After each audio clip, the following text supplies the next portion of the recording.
Alright, bigyan ko kayo ng tips sa Honda Click. User, pag matigas yung throttle cable, hindi lang sa cable, po hindi dito. Ito, naglalak tong spring na to dahil marami ng dumi. Ayan o. Ayan ang bumalik ko. Ayan o. Sobrang tigas. Ayan o. Hindi na gumalaw. Pangat o.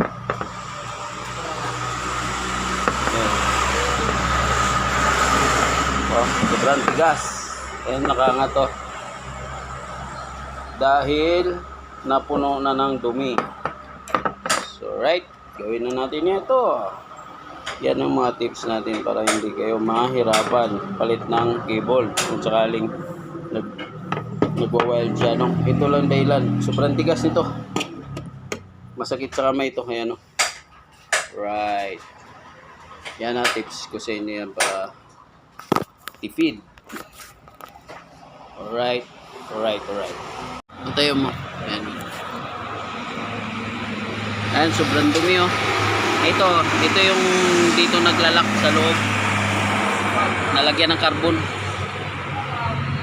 Dito sa loob na yan. Papalambutin natin yan. Hindi na natin tatanggalin baka kasi yung spring dito sa loob magloko. So, tiyaga-tiyaga lang to. Dito yan oh. Nagkaroon ng stock up. Pati na rin tong spring nagkaroon ng mga dumi. Kailangan makakuha natin ng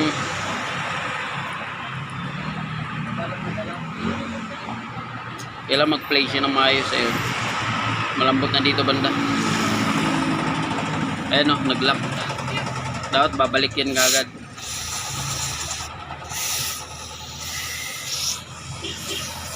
So right, linisin ko lang batiga to, sobrang dumi no. Para na siyang tinta. Grabe. Yan, nilinis mo? Mamaya lilinisin natin. Unahin ko muna to. So okay, alright, cut muna natin. Alright, nakuha na natin sa tiyaga. Yan, okay na, bumabalik na siya ng maayos. Yan, bumabalik na ng maayos. So ang diskarte, inuusog-usog ko lang to. Pasok, labas konti, tapos buka ang CVT. So okay na siya di ba? Kasi pag ganitong issue, mahirap na siya pihitin, magpapalit na kayo ng cable. So hindi yun ang combination niya. Ito yung naglalak sa sobra na ng kapal ng carbon.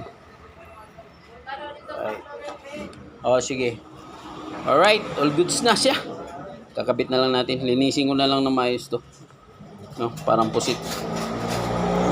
Alright. Bye-bye. Basta yan ang tandaan nyo ito Pag nag-lock, linisin nyo na lang tong dito sa gilid. Labas-pasok. Tapos itong sa labas na mga spring, yung mga dumi ito. Kaya mahirap siya pihitin. So, okay, bye-bye.